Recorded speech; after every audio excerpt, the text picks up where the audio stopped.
This is the first of two videos on the presidency of Franklin Pierce, who was president from 1852 through 1856. In this video, we'll look at the election of 1852 and his foreign policy, which in some ways was almost like a diversion from the issue of slavery. And then in the next video, we'll look at how he had to deal with the slavery issue, which is the main agenda, really, of his presidency. Because growing numbers of people in the North viewed the Compromise of 1850 as a Southern victory for slavery, and that was due in large part to the growth of abolitionists, the Whigs dumped Fillmore in the 1852 election. He'd signed that. And they chose as their candidate the very old Winfield Scott, shown here. Scott, as a former military leader, had no record on slavery and might be able to hold the Whig Party together, the party elders thought. It wouldn't split up North and South. And besides, these new younger Whig leaders also assumed Scott could probably be controlled. With people like Clay and Webster gone, the new generation of leaders in the Whig Party included Stephen Douglas, shown on the left here, I've already mentioned, and William Seward Wright, who, by the way, later served in the Lincoln administration. The ambitious Douglas was particularly important. He was born in 1813, was a big fan of Andrew Jackson as a young man, so, he became a Democrat. He moved to Illinois, became a lawyer, and became leader of the Democratic Party there.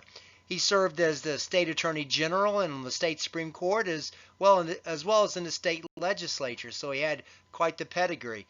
He was short but forceful, and people began to call him the Little Giant. Later on, as he was campaigning for political office, they formed these Little Giant clubs, and you can see some of the tickets and flyers they have for that. Elected to Congress in 1842 and the Senate 5 years later, he was a big supporter of the Union, and in this way, he saw popular sovereignty as the compromise that would keep the Union together, as well as his ticket to the White House. He didn't really stress so much when the territory should vote on the issue, so he was smart politically. He was vague. And as we will see, he'll become famous in a little bit when he was going to debate Abraham Lincoln. So anyway, in 1852, he supported Scott, thinking that the politically inexperienced Scott could be used and guided. The Democrats chose an obscure New Hampshire politician named Franklin Pierce, and you can see it in the campaign flyer. He's the guy on the left. He was so unknown nationally that nobody really knew where he stood on the issue of slavery. He's a Democrat, and that's party stronger in the South, but he's from New Hampshire, which kind of, I'm sure, enhanced his candidacy. But he was an unknown on the issue of slavery, and that's going to help him win votes nationally, the Democrats think. And in the campaign, by the way, Pierce remained silent on the issue. Again, smart politically. After the growing Free Soil Party nominated John P. Hale, who repudiated the Compromise of 1850 as a boon to slavery, many Whigs continued to leave the Whig Party for the Free Soil Party. It was obvious that the Northern vote was increasingly split, Free Soilers and Whigs, while Whigs in the South were, of course, shrinking fast. Pierce was obviously going to benefit from this dynamic. In the election of 1852, Pierce won 50.9% of the popular vote to Scott's 44.1% and Hale's 5%. And Pierce is going to serve for 4 years until 1856. In the Electoral College, the vote was 254 to 42. Here you can see a newspaper article on the counting of presidential votes in 1852 and on the formation of a Senate committee to notify Franklin Pierce that he had won. Participation, however, was low for the day. It shows that most people had apathy. They didn't think politics is going to solve the nation's problems. They weren't excited about the candidates, as no one seemed really ready or willing to take on this tough slavery issue. One quote from a Whig voter in Ohio showed people's attitudes. Quote, "General apathy is the strongest candidate out there," referring to Scott. The Democrats resorted to bribes and buying drinks for new immigrants to get them to vote Democratic. By the way, when Pierce was elected, he was 49 years old and was the youngest man elected to that point in American history. Once in office, Pierce tried to avoid the slavery issue by stressing a popular movement that was known as Young America. Given all the revolutions in Europe in 1848, Pierce saw the expansion of American-style democracy around the world as a way to unite the people at home. He would stress nationalism and pride, which he assumed everybody shared.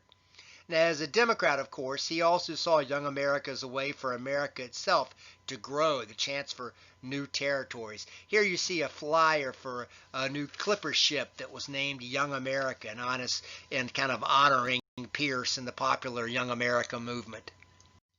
Pierce's Young America campaign immediately hit problems, however, as the issue of slavery in any new territories kept growing up, and it's obviously predictable. Here you see a picture of a Young America club, again, part of this popular movement that Pierce encouraged. Pierce first offered to buy Cuba from Spain, which the Spanish refused. Here you can see a copy on the left of Pierce's letter authorizing the Secretary of State to contact the Spanish king and offer to buy Cuba. The Spanish responded by harassing American merchant ships in the Caribbean. And, the Pierce had offered $130 million, which was kind of ludicrously low, which the Spanish understandably weren't even willing to consider. Just after the Spanish rejected Pierce's offer, American envoys in Belgium sent Pierce a cable. It became known as the Austin Manifesto. It was sent from Austin, Belgium to Washington. And when it was leaked to the press, it got everybody upset, got Spain angry, and became quite the controversy. The Austin Manifesto declared that if Spain, motivated by, quote, stubborn pride and a false sense of honor, refused to sell, the U.S. must ask itself, quote, does Cuba and the possession of Spain seriously endanger our internal peace and the existence of our cherished union? If so, then by every law, human and divine, we shall be justified in wresting it from the Spanish. Unquote. This statement of imperialism understandably ticked off Spain even more, but they really weren't worried about it because they knew the issue of slavery for the island would divide America and inhibit action. Indeed, when the manifesto became public, Whig and Free Soil partisans complained bitterly that the Democrat Pierce was trying to force into the Union yet another slave state. And of course, in the end, nothing happened as the Spanish anticipated. Here you see a cartoon of the Austin Manifesto. Pierce also moved relatively quickly to try to win for America possessions in the Pacific.